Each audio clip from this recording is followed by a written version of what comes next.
तो आज की इस खास चर्चा में आप सबका स्वागत है। देखिए, हमारे पास अंग्रेजी वोकैबुलरी से जुड़े कुछ नोट्स हैं और हमारा मिशन किसी क्लास की तरह शब्दों को बस रटना नहीं है।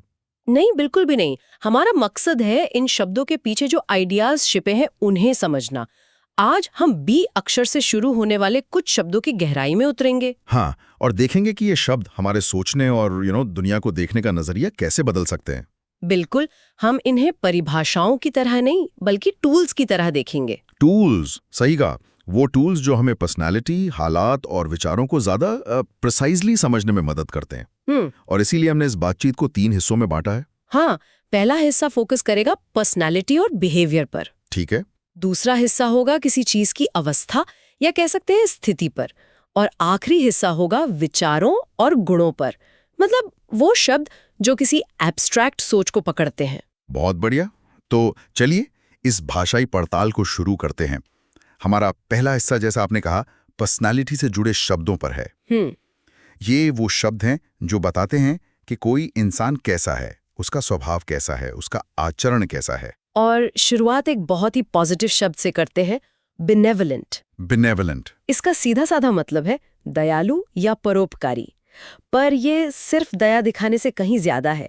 इसमें एक तरह की एक्टिव भलाई छिपी है, दूसरों का भला करने की एक इच्छा। ये इंटरेस्टिंग है क्योंकि दयालु या काइंड होना एक फीलिंग हो सकती है, पर बेनेवलेंट होने में एक इंटेंशन शामिल है ना? बिल्कुल। जैसे हम कहते हैं, the benevolent queen build hospitals for her people. यहाँ सिर्फ उनकी भावना नहीं, उनका काम दिख रहा है। आपने सही पकड़ा। इसकी जड़ें लैटिन भाषा के बेने यानी अच्छा और वेले यानी इच्छा रखना में है। अच्छा, तो इसका लिटरल मीनिंग ही अच्छा चाहना है? वैसे अक्सर लोग इसे अल्ट्रुइज्म यानी निस्वार्थता से जोड़ देते हैं। हाँ, करते हैं। पर दोनों में एक बहुत बारीक फर्क है। एक बेनेवलेंट व्यक्ति वो पावर की पोजीशन में हो सकता है, जैसे कोई राजा या अमीर सेठ जो ऊपर से मदद दे रहा हो, जबकि अल्ट्रुइज्म बराबरी के स्तर पर भी हो सकता है। तो क्या बेनेवलेंट शब्द में पावर का एक छिपा हुआ पहलू है? मतलब जैसे कोई किसी पर कृपा कर रहा हो सकता है। कुछ पॉलिटिकल थियोरीज में बेनेवलेंट डिक्टेटरशिप की बात होती है। हाँ, सुना है मैंने। यानी एक ऐसा तानाशाह जो अपनी प्रजा का भला चाहता हो। सुनने में ही कॉन्ट्रडिक्टरी लगता है। बिल्कुल। पर ये इस शब्द की कॉम्प्लेक्सिटी को दिखाता है कि भलाई का इरादा भी पावर स्ट्रक्चर से जुड़ा हो सकता है। अब इसी सिक्के के दूसरे पहलू पर आते हैं, जहां भलाई की इच्छा ना हो बल्कि लड़ने की इच्छा हो। हमारा अगला शब्द है बेलिजरेंट। बेलिजरेंट यानी लड़ाकू या युद्ध प्रिय। ये उस व्यक्ति या समूह के लिए इस्तेमाल होता है जो हमेशा लड़ाई झगड़े के लिए तैयार रहे। अच्छा। और इंटरेस्टिंग बात यह है कि ये शब्द भी लैटिन से आया है। बेलम यानी युद्ध और जेरे यानी करना। तो इसका मतलब हुआ युद्ध करने वाला। हाँ, तो ये सिर्फ गुस्सैल या अग्रेसिव होने से अलग है। बेलिजरेंट होने में एक तरह की एक्टिव हॉस्टिलिटी है, जैसे कोई जानबूझकर कॉन्फ्लिक्ट पैदा कर रहा हो। तो हम इसे सिर्फ लोगों के लिए नहीं बल्कि देशों के लिए भी इस्तेमाल करते हैं, राइट? जैसे the two nations took belligerent stances. बिल्कुल। इंटरनेशनल लॉ में बेलिजरेंट उन देशों को कहा जाता है जो ऑफिशियली युद्ध में शामिल होते हैं। अच्छा। तो ये शब्द पर्सनल झगड़े से लेके ग्लोबल कॉन्फ्लिक्ट तक फैला हुआ है। ये दिखाता है कि लैंग्वेज कैसे एक ही आइडिया को अलग अलग स्केल्स पर लागू करती है। और जब ये लड़ाई अपनी सारी हदें पार कर दे, तब शायद हमारा अगला शब्द सामने आता है, बारबैरिक। बारबैरिक यानी बर्बर, असभ्य या जंगली। ये एक बहुत ही हैवी और निंदात्मक शब्द है। इसका इस्तेमाल तब होता है जब कोई काम क्रूएल्टी की सारी सीमाएं लांघ जाएं और जिसमें इंसानियत की कोई जगह न दिखे। इस शब्द की कहानी भी काफी रोचक है। मैंने सुना है कि ये प्राचीन ग्रीस से आया है। हाँ, सही सुना है। प्राचीन यूनानी लोग उन सभी लोगों को बारबारोस कहते थे जो ग्रीक भाषा नहीं बोलते थे। अच्छा। उनके लिए उन लोगों की भाषा किसी बर जैसी बेमतलब आवाज की तरह थी। और फिर धीरे धीरे इस शब्द का अर्थ विदेशी से बदलकर असभ्य और जंगली हो गया। तो ये शब्द सिर्फ क्रूरता नहीं दिखाता, बल्कि एक तरह का कल्चरल एरोगेंस भी दिखाता है कि हम सभ्य हैं और वो बर्बर हैं। आपने बिल्कुल सही नब्ज पकड़ी है। इतिहास में ये बहुत इस्तेमाल हुआ है, एक समूह को दूसरे से कमतर दिखाने के लिए। बिल्कुल। किसी काम को बारबैरिक कहना सिर्फ उसकी निंदा करना नहीं है, बल्कि उसे सभ्यता के दायरे से ही बाहर कर देना है। एक पावरफुल आइडियोलॉजिकल वेपन है ये। चलिए इस भारी माहौल से निकलकर एक ऐसे शब्द पर आते हैं जिसमें हिम्मत की बात हो, बोल्ड। बोल्ड यानी निडर, हाँ। साहसी। हाँ। ये एक ऐसा गुण है जिसकी तारीफ तो हर कोई करता है, लेकिन यहाँ भी लेयर्स हैं। मतलब एक बोल्ड फैसला और एक रेकलेस यानी लापरवाही भरे फैसले में बहुत महीन रेखा होती है। सही कहा। एक कामयाब एंटरप्रेन्योर अपने बोल्ड फैसलों के लिए जाना जाता है, लेकिन अगर वही फैसला फेल हो जाए तो लोग उसे रेकलेस कहने लगते हैं। बिल्कुल। तो बोल्ड होने का मतलब सिर्फ रिस्क लेना है या इसमें सोच समझ भी शामिल है? मेरे ख्याल से असली बोल्डनेस में रिस्क का असेसमेंट शामिल होता है। ये बिना सोचे समझे कूदना नहीं है, बल्कि डर के बावजूद एक कैलकुलेटेड कदम उठाना है। जैसे एक आर्टिस्ट जो बिल्कुल नए तरह की कला बनाता है, वो बोल्ड है। एक साइंटिस्ट जो एस्टैब्लिश्ड थ्योरीज को चैलेंज करता है, वो बोल्ड है। इसमें साहस के साथ साथ एक विजन भी होता है।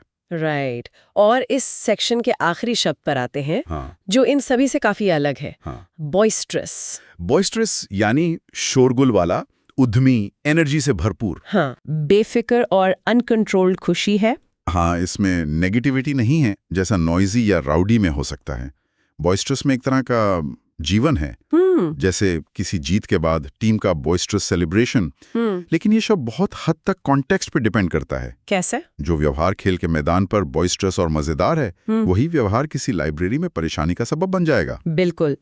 यह हमें सिखाता है कि किसी भी व्यवहार का अच्छा या बुरा होना अक्सर इस बात पर निर्भर करता है कि वो कहाँ और कब हो रहा है। तो ये था हमारा पहला हिस्सा, जहां हमने पर्सनालिटी की अलग अलग छापों को देखा, भलाई से लेकर बर्बरता तक और साहस से लेकर शोरगुल तक।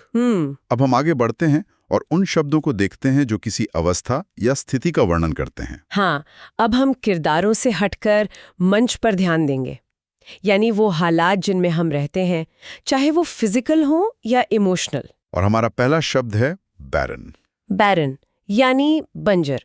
जाहिर है, पहला ख्याल एक सूखी रेगिस्तानी जमीन का आता है जहां कुछ उग नहीं सकता। राइट। लेकिन इस शब्द का इस्तेमाल सिर्फ जमीन तक लिमिटेड नहीं है। सही कहा। ये एक पावरफुल मेटाफॉर है। हम एक बैरन डिस्कशन की बात कर सकते हैं, यानी एक ऐसी बहस जिससे कोई नतीजा ना निकले। हाँ, या किसी राइटर के जीवन में एक बैरन पीरियड हो सकता है जब उससे कुछ लिखा ना जा रहा हो। यह शब्द किसी भी तरह की अनप्रोडक्टिविटी या खालीपन को दर्शा सकता है। तो ये सिर्फ खाली होने से ज्यादा है, इसमें उम्मीद की कमी का भाव है। एक फर्टाइल जमीन में पॉसिबिलिटी होती है, जबकि बैरन जमीन में एक तरह की फाइनलिटी का एहसास है। बिल्कुल। अब इस खालीपन के एकदम ऑपोजिट अवस्था पर चलते हैं, ब्लिस। ब्लिस, परमानंद। ये सिर्फ हैप्पीनेस या खुशी नहीं है, ये उससे कहीं ज्यादा गहरा और इंटेंस एहसास है। खुशी बाहरी सर्कमस्टेंसेस पे डिपेंड कर सकती है, लेकिन ब्लिस एक इंटरनल स्टेट है, एक तरह की परम शांति और सैटिस्फैक्शन। आपने बहुत अच्छा फर्क बताया। ब्लिस में एक तरह का स्पिरिचुअल या ट्रांसेंडेंटल अनुभव जुड़ा है। जैसे कोई कहता है, lying under the stars was a moment of pure bliss. हाँ, ये एक ऐसा पल है जहां दुनिया की सारी चिंताएं खत्म हो जाती हैं। धार्मिक ग्रंथों में भी मोक्ष या स्वर्ग की स्थिति को अक्सर इटर्नल ब्लिस कहा जाता है। तो क्या ब्लिस एक परमानेंट स्टेट हो सकती है या ये हमेशा मोमेंटरी ही होती है? ये एक बड़ा फिलोसॉफिकल सवाल है। शायद ज्यादातर लोगों के लिए ये एक मोमेंटरी एक्सपीरियंस ही होता है, एक झलक। लेकिन बहुत से आध्यात्मिक मार्ग इसी स्थायी ब्लिस को पाने का तरीका सिखाने का दावा करते हैं। इंटरेस्टिंग। अब एक फिजिकल अवस्था बताने वाले शब्द पर आते हैं, ब्रिटल। ब्रिटल यानी भंगुर, वो चीज जो सख्त तो हो लेकिन दबाव पड़ने पर आसानी से टूट जाए, जैसे कांच या सूखी हुई पत्ती। अच्छा। और इंटरेस्टिंग बात यह है कि जो चीज जितनी सख्त होती है अक्सर उतनी ही ब्रिटल होती है। और इसका भी मेटाफर की तरह बहुत सुंदर इस्तेमाल होता है। हम किसी के ब्रिटल ईगो की बात कर सकते हैं। मतलब ऐसा अहंकार जो बाहर से बहुत मजबूत दिखे पर जरा सी क्रिटिसिज्म से टूटकर बिखर जाए। या फिर एक ब्रिटल अलायंस, यानी दो देशों के बीच एक नाजुक गठबंधन। बहुत अच्छी एग्जांपल्स हैं। ये शब्द हमें सिखाता है कि मजबूती और फ्लेक्सिबिलिटी में क्या फर्क है। सही। जो चीज फ्लेक्सिबल या लचीली होती है वो दबाव को सह लेती है, मुड़ जाती है लेकिन टूटती नहीं, जी। जबकि ब्रिटल चीज मुड़ने की बजाय टूट जाती है। और ये रिश्तों से लेकर संस्थानों तक हर जगह लागू होता है। बिल्कुल। और इस खंड का हमारा आखिरी शब्द बिजी, एक ऐसा शब्द जिसे हम सब हर रोज इस्तेमाल करते हैं, शायद कुछ ज्यादा ही। बिजी यानी व्यस्त, लेकिन आज के दौर में ये सिर्फ एक अवस्था नहीं बल्कि एक तरह का स्टेटस सिंबल बन गया है। हाँ, व्यस्त दिखना मतलब इंपॉर्टेंट दिखना। सही। ये द कल्ट ऑफ बिजीनेस वाली बात है। लोग ये बताने में गर्व महसूस करते हैं कि उनके पास सांस लेने की भी फुर्सत नहीं है। लेकिन जैसा किसी ने कहा था, बिजी होना और प्रोडक्टिव होना दो अलग अलग बातें हैं। बिल्कुल। आप पूरा दिन छोटे मोटे कामों में बिजी रह सकते हैं और शाम को महसूस कर सकते हैं कि आपने कोई भी जरूरी काम पूरा नहीं किया। ये शब्द हमें अपनी प्रायोरिटीज पर सवाल उठाने के लिए मजबूर करता है। क्या हम सच में जरूरी कामों में व्यस्त हैं या सिर्फ व्यस्त रहने के लिए व्यस्त हैं? ये एक बहुत जरूरी सवाल है। तो ये था हमारा दूसरा खंड, जिसने हमें बंजर जमीन से लेकर परमानंद तक और भंगुर रिश्तों से लेकर व्यस्त जीवन तक की सैर कराई। और अब हम अपनी चर्चा के आखिरी और शायद सबसे दिलचस्प हिस्से पर आते हैं, विचार और गुण, कॉन्सेप्ट्स एंड क्वालिटीज। हाँ, ये वो शब्द हैं जो किसी ठोस चीज को नहीं बल्कि किसी विचार, अवधारणा या गुणवत्ता को दर्शाते हैं। और पहला शब्द है बैफल। बैफल यानी चकरा देना, उलझन निकाल देना। ये तब होता है जब कोई चीज इतनी अजीब या जटिल हो कि आपका दिमाग उसे समझ ही ना पाए, आप पूरी तरह से हैरान रह जाते हैं। तो ये सिर्फ कंफ्यूज होने से ज्यादा है। कंफ्यूजन में शायद आप रास्ता खोज सकते हैं, लेकिन बैफल्ड होने में एक तरह की हार का एहसास है। हाँ, जैसे आपका दिमाग काम करना बंद कर दे। राइट। इसमें आश्चर्य का एलिमेंट बहुत मजबूत होता है। एक जादूगर की ट्रिक आपको बैफल कर सकती है, एक जटिल साइंटिफिक पजल आपको बैफल कर सकती है। लेकिन इस उलझन के दो पहलू हैं। ये फ्रस्ट्रेटिंग भी हो सकती है और एक्साइटिंग भी। किसी रहस्य से बैफल्ड होना ही तो जासूसों को उसे सुलझाने के लिए मोटिवेट करता है। अब एक ऐसे शब्द पर आते हैं जिसे हमने पहले हिस्से में बेनेवोलेंट के सिनोनिम के तौर पर छुआ था, लेकिन इसका अपना एक अलग और जरूरी मतलब भी है, बेनाइन। बेनाइन? इसका एक अर्थ तो सौम्य या दयालु है, लेकिन इसका ज्यादा आम और इम्पोर्टेंट अर्थ है हानि रहित या जो खतरनाक ना हो। अच्छा, ये शब्द खास तौर से मेडिकल फील्ड में बहुत इस्तेमाल होता है। जैसे अ बेनाइन ट्यूमर, ये एक ऐसी गांठ है जो कैंसर वाली नहीं है और फैलेगी नहीं। ये खबर किसी भी पेशेंट के लिए बहुत बड़ी राहत होती है। बिल्कुल। इस एक शब्द में लाइफ एंड डेथ का फर्क छिपा हो सकता है। और ये इंटरेस्टिंग है कि एक ही शब्द का इस्तेमाल किसी के सौम्य व्यक्तित्व, अ बेनाइन स्माइल और एक हानि रहित ट्यूमर दोनों के लिए होता है। हाँ, ये तो है। इसकी जड़ भी लैटिन के बेने यानी अच्छा और जीनस यानी जन्म में है। तो इसका ओरिजिनल अर्थ था अच्छे स्वभाव का या अच्छी प्रकृति का। तो चाहे वो इंसान का स्वभाव हो या बीमारी की प्रकृति, बेनाइन का मतलब है कि उससे डरने की जरूरत नहीं है। सही। अब इसके बिल्कुल उल्टे शब्द पर आते हैं, बिजार। बिजार यानी बहुत ही अजीब, विचित्र। ये सिर्फ स्ट्रेंज या अनयूजुअल होने से एक कदम आगे है।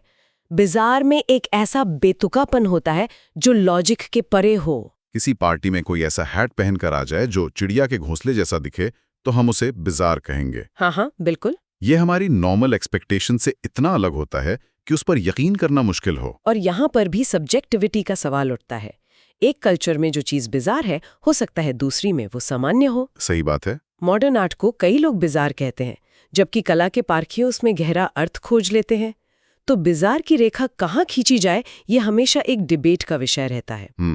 और अब हमारी इस चर्चा का आखिरी शब्द, जो शायद आज के इस दौर में सबसे जरूरी गुणों में से एक है, ब्रेविटी। ब्रेविटी यानी संक्षिप्तता, कम से कम शब्दों में अपनी बात कह देना। शेक्सपियर ने कहा था, brevity is the soul of wit, यानी बुद्धिमानी का सार संक्षिप्तता में ही है। हाँ। आज के ट्विटर और न्यूज हेडलाइंस के जमाने में तो ब्रेविटी की कीमत और भी बढ़ गई है। बहुत ज्यादा। ध्यान खींचने का समय बहुत कम है। जो अपनी बात संक्षेप में नहीं कह सकता, उसकी बात सुनी ही नहीं जाती। ये सच है। लेकिन ब्रेविटी का एक दूसरा पहलू भी है। क्या संक्षिप्त होने की धुन में हम गहराई और बारीकियों को खो रहे हैं? ये भी सोचने वाली बात है। हर कॉम्प्लेक्स मुद्दे को एक नारे या ट्वीट में नहीं समेटा जा सकता। कभी कभी किसी बात को ठीक से समझाने के लिए विस्तार की जरूरत होती है। तो यहाँ संक्षिप्तता यानी ब्रेविटी और स्पष्टता यानी क्लैरिटी के बीच एक बैलेंस साधना पड़ता है। बिल्कुल। जरूरत से ज्यादा बोलना वर्बोसिटी, भी खराब है और जरूरत से कम बोलना भी अर्थ का अनर्थ कर सकता है। आपने एकदम सही कहा। यही इस शब्द की खूबसूरती है।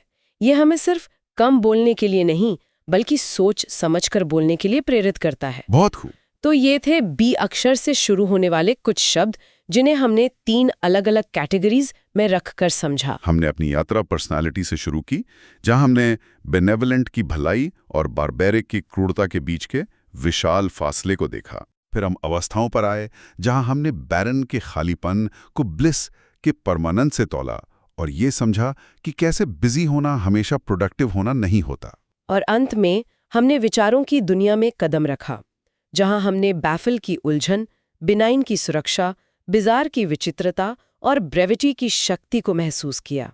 इस पूरी चर्चा का सार यही है कि शब्दों को उनकी थीम के अनुसार समझने से वो सिर्फ याद ही नहीं रहते, बल्कि हमारे दिमाग में एक दूसरे से जुड़ जाते हैं। हाँ, और वे हमें